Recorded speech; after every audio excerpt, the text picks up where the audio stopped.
Bienvenue sur jeanpierrevillette.com. Je vous propose un nouveau tutoriel sur les versions EBP Gestion Commerciale Pro 2015 et EBP Gestion Commerciale Classique 2015 sur le paramétrage des informations société. Nous avons vu comment créer un dossier grâce à l'assistant, également comment bien naviguer, je dirais maintenant sur ces nouvelles versions 2015. La première étape avant de commencer à créer des clients, des articles ou des fournisseurs, c'est de bien paramétrer toutes les options par rapport aux informations société qui vont ensuite avoir des incidences sur l'utilisation de votre logiciel. Pour cela, nous allons cliquer ici dans le menu Paramètres et nous allons cliquer sur Informations société.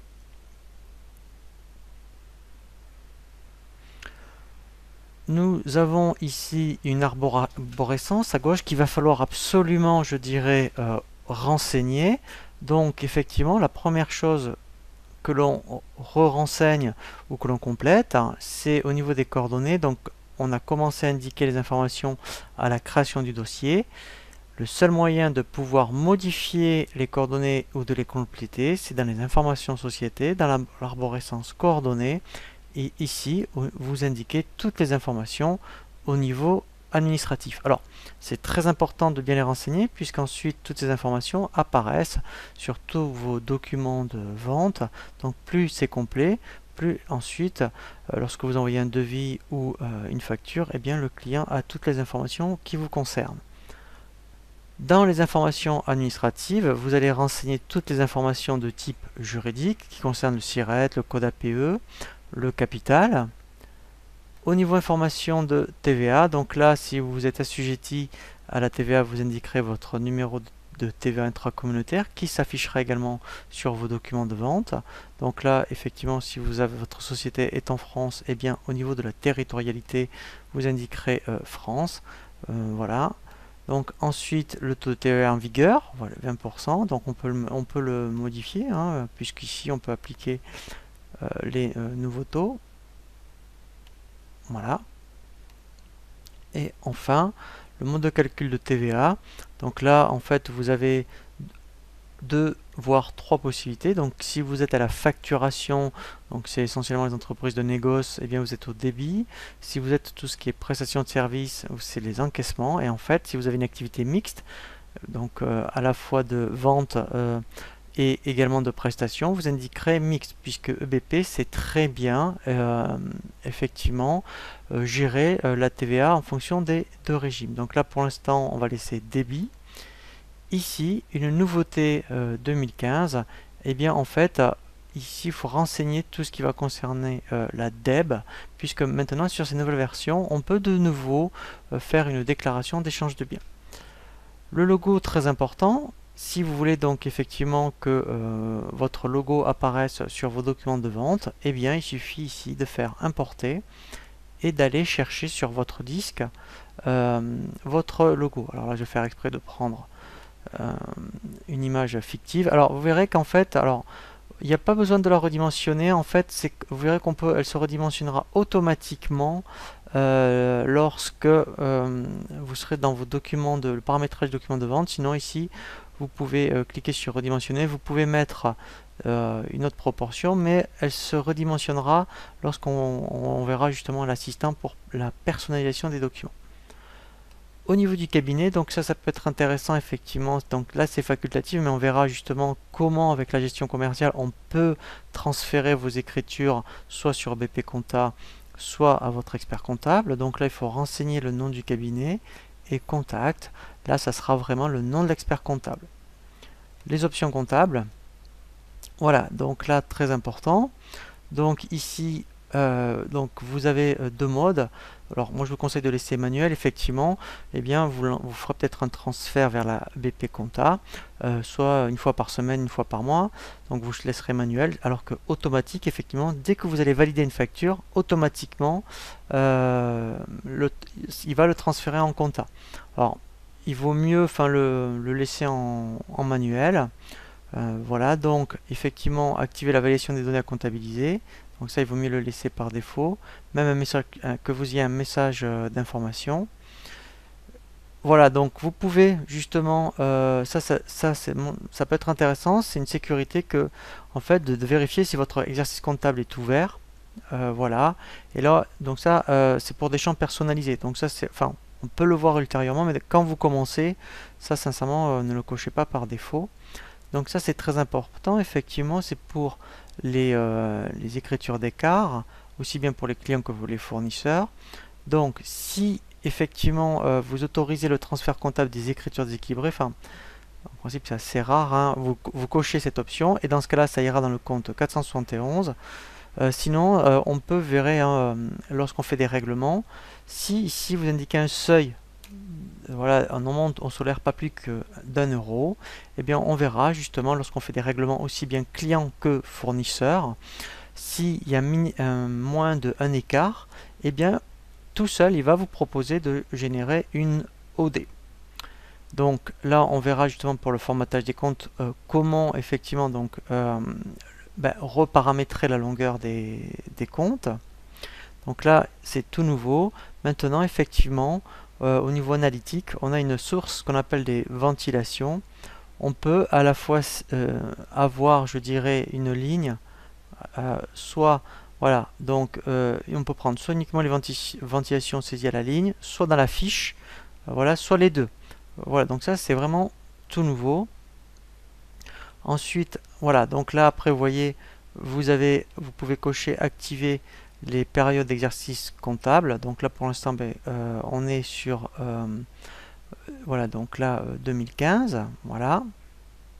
Donc ça c'était pour les options générales. Maintenant au niveau des fiches tiers, donc ça c'est très important. C'est lorsque vous allez créer vos comptes clients et fournisseurs. Donc surtout si vous avez BP Compta, et bien en fait, donc comme c'est la GESCOM qui va renseigner les comptes clients et fournisseurs dans EBP Compta, il vous demande comment vous voulez construire votre compte comptable. Alors, si vous laissez code tiers, pourquoi pas, mais il faudra faire très attention quand vous allez créer vos fiches clients et fiches fournisseurs, parce que par défaut, il va mettre CL001. Donc ça veut dire que lui, quand il va construire le compte comptable, il va mettre 411 CL001. Alors, en règle générale, on prend plutôt racine et non tiers. Donc là, c'est-à-dire que si vous avez un client qui s'appelle Dupont, eh bien, il mettra 411 Dupont. Pareil pour les fournisseurs. Donc si vous faites sur la même logique, vous prendrez racine plus non tiers. Ensuite, effectivement, on peut gérer des comptes. Alors, c'est vrai que ça, on l'apprend plutôt, on va dire, à l'école. Pour les clients, en fait, et les fournisseurs d'ailleurs, hein, qui payent par traite, et que vous payez par traite, eh bien, vous pourrez très bien générer ce qu'on appelle des comptes intermédiaires, des comptes 413 et 403. Et pareil, là, si vous prenez cette option, vous dites, eh bien, moi, mon 413 et mon 403, comment je vais le créer? Donc, pareil que, admettons, ici, avec le nom, voilà, du tiers. Voilà, donc ça c'est pas obligé, hein. C'est vraiment quand on veut être assez rigoureux en compta, et bien effectivement en principe on a d'abord ce compte intermédiaire. Alors c'est vraiment que pour les effets, hein, voilà. Ça n'a rien à voir quand on règle par chèque, par carte bleue, prélèvement, virement, voilà. Le libellé des écritures, donc là je vous conseille de laisser tout par défaut quand on fait donc des transferts. Alors quand vous voulez savoir la signification de tout ce qui est accolade, vous faites F1 au clavier, et là il va vous dire à quoi correspond justement une accolade 0, une accolade 1. Voilà, donc là au moins vous aurez la signification. Voilà. Voilà, donc là vous voyez, mettons, quand on fera un transfert en compta, au niveau des ventes, 0 c'est pour dire que c'est une facture, et 1 c'est le numéro de la facture. Voilà. Donc 2, 3, 4, voilà, donc là en fait ça dit que si c'est client ou fournisseur, 3 si c'est monsieur ou madame, et après le nom, donc etc. etc. Donc en principe on laisse tout par défaut pour tout ce qui est libellé des écritures. Au niveau des stocks, donc ça, effectivement, sur ces versions-là, mais ça existait déjà sur 2014, eh bien, si vous faites l'inventaire, quand vous allez valider l'inventaire, on peut très bien générer les écritures de stock et d'inventaire. Voilà. Alors, soit vous laissez votre expert comptable le faire à votre place, soit il y a possibilité que EBP le fasse. Journaux et comptes divers. Voilà, donc ça c'est très important. C'est les journaux dans lesquels, en fait, après, vous allez faire les transferts comptables. Donc, en principe, on laisse tout par défaut. Là, c'est pour les acomptes. Voilà, pour les règlements avec les écarts. Et éventuellement, alors, si vous cochez, j'ai comptabilisé la remise. Alors, normalement, c'est pareil. Ça aussi, on l'apprend à l'école, mais réellement, en entreprise, on ne le voit pas. eh bien, il passerait effectivement comptablement, si vous accordez un escompte ou une remise, il passerait le compte comptable. Au niveau de tout ce qui est numérotation, donc ça c'est très important, donc on va voir déjà au niveau des ventes. Au niveau de la numérotation des ventes, voilà, ce qui est très important, donc si vous démarrez un dossier, effectivement, il faut laisser vraiment tous ces numéros par défaut, et il va incrémenter lui-même donc la numérotation. Si vous reprenez, mettons, BP Gestion Commerciale en cours de route, vous étiez sur un nouveau logiciel par exemple, surtout au niveau des ventes, eh bien, il faudra ici indiquer le dernier numéro que vous avez utilisé pour que lui, après, eh ben, en fait, il puisse reprendre, je dirais, au niveau numérotation et qu'il n'y ait pas, je dirais, d'incohérence par rapport au numéro. Donc là, c'est très très important. Alors, vous pouvez le faire aussi au niveau des devis, si quand vous êtes reprenez en cours de route. Pareil pour les commandes et les bons de livraison, pourquoi pas. Et après, pareil pour les factures d'acompte, si vous avez géré des factures d'acompte et les avoirs également. Voilà, donc ça c'est vraiment très très important hein, au niveau des ventes. Vous avez le même principe après, voilà, donc au niveau des achats. Donc là, même principe, hein, si vous reprenez en cours de route, eh bien vous mettrez les derniers numéros de commande, numéro de facture fournisseur, etc. Au niveau des stocks, donc là, c'est quand on fait des bons d'entrée, bons de sortie. Voilà, en principe, les inventaires, on en fait un, voire deux, si éventuellement on fait ce qu'on appelle des situations intermédiaires. Donc là, on laissera les numéros proposés par EBP. Voilà, et autres, voilà, donc autre, ce qui est très important, c'est justement tout ce qui est numérotation, client, article, fournisseur notamment, par rapport, alors tout ce qui est client et fournisseur par rapport à la compta. Si vous prenez la codification 411 et le code tiers, vous voyez que là il mettra, si on laisse BP incrémenter tout seul, CL001. En compta, après c'est vrai que ça va pas être très lisible. Donc si vous codifiez, vous utilisez le code tiers pour le compte comptable, je vous conseille de décocher pour les clients, de décocher pour les fournisseurs, et quand vous créerez une fiche client et fournisseur, au niveau du code, c'est vous-même qui remplirez le code, et lui, il construira bien après votre compte comptable 411 et ce que vous aurez mis dans le code. Pareil pour les articles, si vous avez une numérotation particulière pour les articles, eh bien, je vous conseille de décocher pour le code article, et même principe éventuellement pour les familles, si vous voulez vraiment avoir des codifications particulières pour les familles articles, famille client et famille fournisseur. Ensuite, tout ce qui concerne articles, alors ça, c'est pas terrible. Là, je vous conseille de mettre tout à 0. Pourquoi? Parce qu'en fait, si vous laissez ces taux de marge, à chaque fois que vous avez créé une fiche article, lui il va calculer un prix de vente, un prix d'achat en fonction des taux qui sont ici. Et si vous ne le mettez pas ici à 0, lui il recalcule tout à chaque fois. Donc là, si vous voulez vraiment avoir la main sur les prix d'achat et les prix de vente, mettez ici tout à 0. Voilà. Donc après, je vous conseille, si vous êtes dans le négoce par exemple, de laisser contrôler le stock. Et ici, soit stock virtuel, soit stock réel, voilà, et à voir si vous autorisez les stocks négatifs. Tout ce qui est tarif et promotion, donc là c'est vraiment très très complet. Ici, c'est toutes les possibilités de construire un tarif soit client, soit fournisseur. Alors on verra vraiment en détail hein, tout ce qui est catégorie tarifaire et promotion. Mais là voilà, après on peut définir des stades de priorité par rapport au tarif que vous voulez appliquer. C'est soit par rapport à un tarif qu'on a, admettons, appliqué directement à la fiche client, la famille, les catégories tarifaires. Donc si pour vous le plus important c'était catégorie tarifaire, eh bien priorité 1, on mettrait catégorie tarifaire. Voilà. Donc là c'est vraiment très très complet. Si après vous avez vraiment des tarifs en cascade, là il n'y a aucune limite. Tout ce qui est document de vente, voilà. Donc là, c'est des messages d'avertissement. Je vous conseille de les laisser par défaut. Voilà, donc ça c'est important. Description de la ligne, on peut dire, je peux prendre soit voilà, la description commerciale, en règle générale on prend ça, soit le libellé. Le libellé, on verra une fiche article, c'est juste le résumé. Voilà. Vous pouvez facturer en TTC, effectivement, si vous facturez qu'à des particuliers. Les durées de validité de vie. Donc si vous admettons, vous êtes plutôt à 60 ou 90 jours sur la validité des devis, ici vous changerez. Vous pouvez très bien demander à faire des factures de TVA, d'acompte, pardon, mais sans TVA. Ici, voilà, donc si vous générez des factures d'acompte, si ici c'est coché, génération automatique du règlement, il va passer le règlement automatiquement et il affichera le paiement. Voilà. Donc là, il y a tout ce qui est aussi éco-contribution. Donc là, par défaut, voilà, il y a, mettons, si vous voyez les fautes si par rapport à du matériel électrique ou électronique, si vous êtes soumis à l'éco-contribution, donc là, voilà, c'est tout nouveau, cette option, facturer l'éco-contribution pour les ventes à l'export, voilà, c'est coché, et pour tout ce qui est mobilier aussi. Voilà, donc après on verra tout ce qui est éco-contribution. On peut inclure l'éco-contribution directement en pied de page sur le total ou à l'article. Voilà, après on peut choisir le taux de TVA. Ensuite, après, effectivement, on peut privilégier le commercial dans la fiche client, enfin si vous le cochez ici. Au niveau de l'option pointage automatique lors d'un transfert de facture en avoir, eh bien, moi je vous conseille de le cocher. Comme ça, en fait, systématiquement, vous aurez l'avoir qui est rapproché avec la facture correspondante. Au niveau des frais de port non soumis à l'escompte, alors là, ça dépend des cas, c'est en fonction de votre activité. Et bien effectivement, si vous autorisez des escomptes, est-ce que l'escompte comprend la facture globale ou uniquement, je dirais, les articles, mais pas les frais de port. Et ensuite, vous avez des messages d'avertissement, notamment sur les avoirs d'acompte. Donc on verra justement un tutoriel, lorsqu'on fait des factures d'acompte, on peut faire des avoirs d'acompte.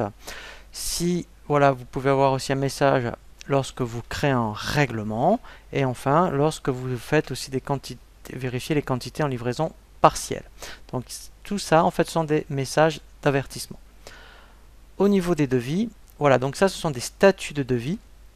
Donc ça, en fait, c'est vraiment très intéressant. Vous verrez quand vous ferez des devis, de mettre des statuts. Donc des statuts automatiques, admettons, lorsque vous créez un devis, il y aura le statut d'encours. Dès que vous le transférez en commande ou facture, il y aura le statut de accepté. Mais si vous avez des statuts refusés, admettons, c'est intéressant de mettre ce statut. Ou après, je dirais, si vous faites des devis par rapport à des appels d'offres, vous avez 3 états personnalisables. Et bien en fait, tous les mois, vous pourrez faire des statistiques, savoir tous les devis refusés, tous les devis que j'ai fait par rapport à des appels d'offres, enfin voilà, etc., etc. Donc en fait, c'est pas du gadget, vous verrez, c'est intéressant pour faire des analyses. Au niveau de tout ce qui est pareil, bon de livraison, bon de réception, les bons de retour. Donc là pareil, vous avez des statuts et vous pourrez aussi faire des statistiques au niveau des bons de livraison et bons de retour. Les mentions légales de devis, donc ça c'est très intéressant. Ici, vous allez pouvoir donc rajouter, si vous avez vraiment des mentions particulières, elles vont s'afficher automatiquement sur vos devis. Donc là, c'est bien parce qu'en fait, ça se fait tout seul. Pareil pour tout ce qui est facture. Donc là, il y a déjà des mentions légales, mais vous pouvez en rajouter. Dans un exemple, moi j'ai un client en fait qui a rajouté ses coordonnées bancaires. Comme ça, quand les clients payent par virement, eh bien, ils ont le RIB directement sur les factures. Ensuite, voilà, donc ça c'est des options, on va dire, accessoires. Vous pourriez très bien avertir le client par SMS lorsque vous avez un bon de livraison ou une commande en bon de livraison. Voilà, donc là c'est pareil pour les emails, on peut faire la même chose. Contrôle de l'encours, donc ça c'est intéressant. Ici, vous pouvez faire ce qu'on appelle vraiment une gestion d'encours sur EBP. Donc vous pouvez dire à partir de quand vous pouvez prendre comparer l'encours, soit c'est au niveau du solde ou le SOC, c'est les seules opérations courantes. Et les seules opérations courantes, c'est dire mais je prends quoi? Est-ce que je prends que les factures et les avoirs? Est-ce que je prends vraiment tous les documents, factures, livraison et commandes? Dans ce cas-là, vous prendrez cette option. Et ensuite, voilà, quand après, si vous avez vraiment une politique d'encours, quand un client vous contacte, donc est-ce que vous devez être averti au niveau du devis ou au niveau de la commande pour savoir si l'encours est dépassé ou pas. Et là, effectivement, le contrôle de la cour, est-ce que c'est dès que vous appelez le client ou par contre c'est quand vous allez saisir un devis ou une commande par exemple.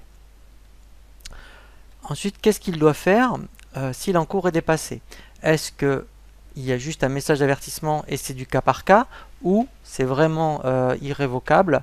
Dès que l'encours est dépassé, eh bien, vous ne pouvez pas ressaisir un nouveau devis ou une nouvelle commande. Voilà. Et là, par contre, si vous prenez cette option, ça sera quel que soit le client. Alors, des fois, commercialement, il vaut mieux avoir un message d'avertissement. et en fonction des cas de figure, vous prendrez une décision. Voilà, et ici vous pouvez mettre un seuil. Alors ici c'est un seuil qui sera valable quels que soient les clients, mais dans les fiches clients on peut mettre vraiment des encours spécifiques. Voilà. Ensuite, voilà, donc ça c'est vraiment nouveau dans les versions 2015 au niveau de tout ce qui, au niveau des documents de vente, tout ce qui est avancé. Voilà, donc on pourrait très bien, voilà, y est là, mettons, quand on fait des duplications, eh bien, est-ce qu'il faut actualiser les prix de vente? Alors, on peut avoir une fenêtre qui vous demandera. Donc, voilà, vous avez aussi les prix d'achat et les tarifs du client. Donc ça peut être intéressant, justement, puisqu'après, on peut, en duplication, maintenant, actualiser des prix de vente, des prix d'achat et des tarifs clients. Donc ça, c'est tout nouveau. Au niveau donc maintenant de tout ce qui est documents d'achat, donc même principe que pour les documents de vente, au niveau des options générales, donc vous avez des avertissements, des messages d'avertissement, donc ça vaut le coup de le laisser, de prendre la description commerciale lorsque vous appelez une fiche article. Voilà, alors ici, voilà, au niveau de ça aussi c'est tout nouveau, au niveau des réappros, est-ce que il faut justement fermer les commandes au réappro ou pas? Sinon, est-ce qu'il faut compléter les commandes existantes? Et après, effectivement, est-ce qu'il faut utiliser le prix d'achat du document de vente? Donc ça, c'est intéressant. Et au niveau du choix du prix d'achat, est-ce que, effectivement, vous devez prendre le plus bas, le plus élevé? Voilà, donc ça, c'est vraiment tout nouveau. Ensuite, ici, pareil, ça, c'est vraiment une nouveauté. Afficher le message indiquant qu'aucune commande client ne peut être livrée.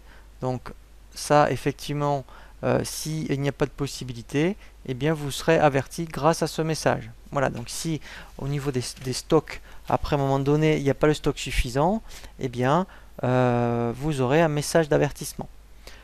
Là, ensuite, l'adresse de livraison d'achat, éventuellement, voilà, donc ça peut être soit chez le fournisseur, le client ou un dépôt.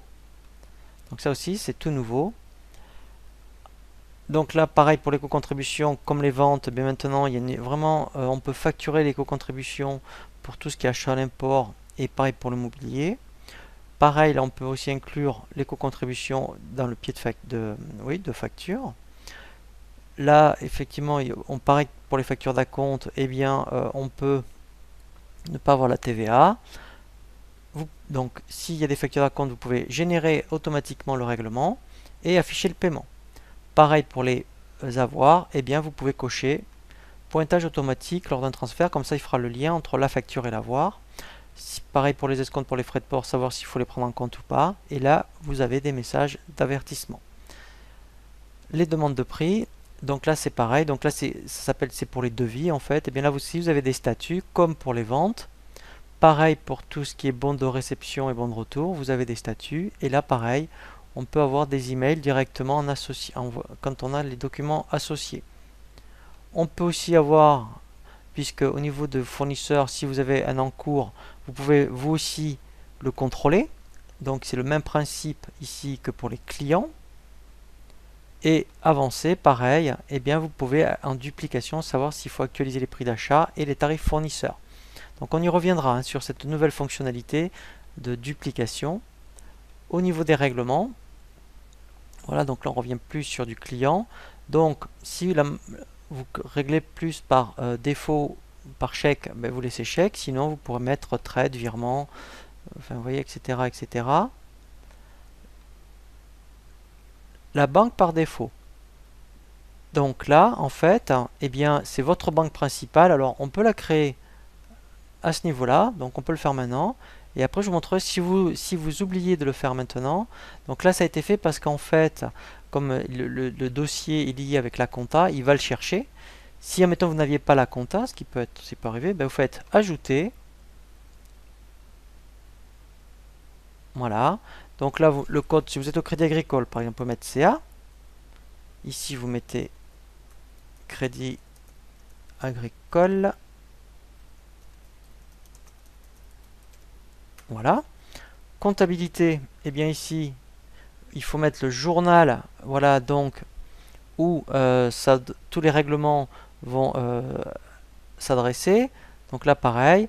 Donc là, alors comme il n'existe pas, eh bien alors vous pouvez mettre ajouter.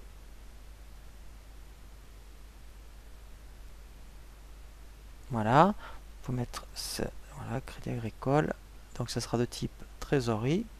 Et ici, vous mettrez, voilà, Crédit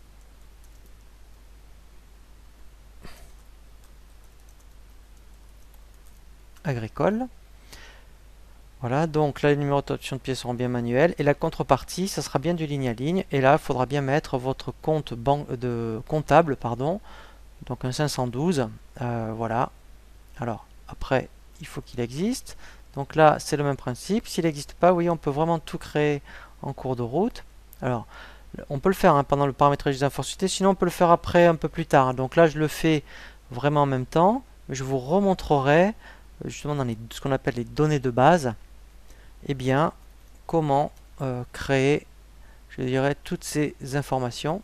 Donc il faut vraiment le faire, hein, parce qu'après, effectivement, pour tout ce qui est règlement, si vous ne le faites pas, eh bien, vous ne pourrez pas optimiser vraiment les fonctionnalités du logiciel. Voilà. Voilà, donc là, il le connaît. Je fais enregistrer, fermer, et je vais revenir. Voilà. Donc là, j'ai un message d'information parce que sur la compta, j'ai pris du ligne à ligne. Voilà. Voilà, et là je reviens au départ. Voilà, donc là il connaît bien mon journal, mon compte comptable, voilà. Et ici c'est vraiment tout nouveau.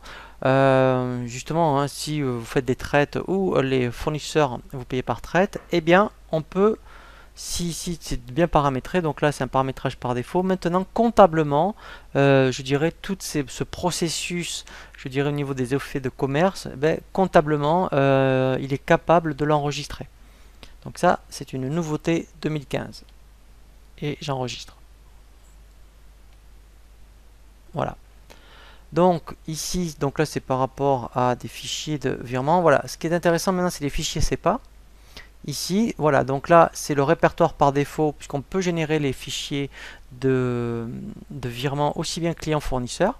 Et là c'est le paramétrage. Donc là, vous voyez, quand on clique ici sur paramètres, on y met vraiment ce qu'on veut au niveau du libellé lors de après pour la remise. Voilà. Voilà. Ensuite, après, eh bien, vous pouvez donc, alors, voilà, si vous voulez que le BIC, quand vous allez créer, je dirais, les coordonnées bancaires des clients et fournisseurs, eh bien, ici, vous pouvez dire que le BIC est facultatif. Voilà. On peut aussi générer des fichiers CEPA par échéance et non par règlement. Alors après, on verra justement un règlement. Alors, normalement, par défaut, on laisse règlement. Voilà, et après, pareil, vous aurez des messages d'avertissement.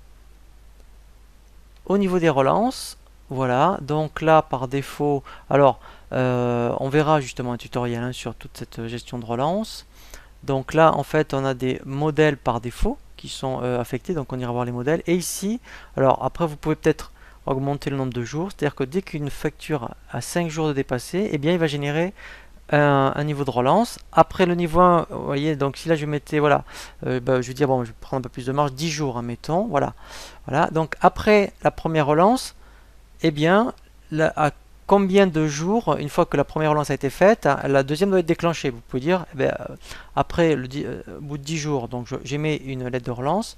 Si au bout de 10 jours supplémentaires, j'ai pas de nouvelles, j'édite une nouvelle date de relance et après pareil à la rigueur, voilà, vous pouvez changer le nombre de jours. Vous pouvez, vous voyez, donc l'envoyer par mail. Donc par contre il faut que dans la fiche client ce soit bien indiqué.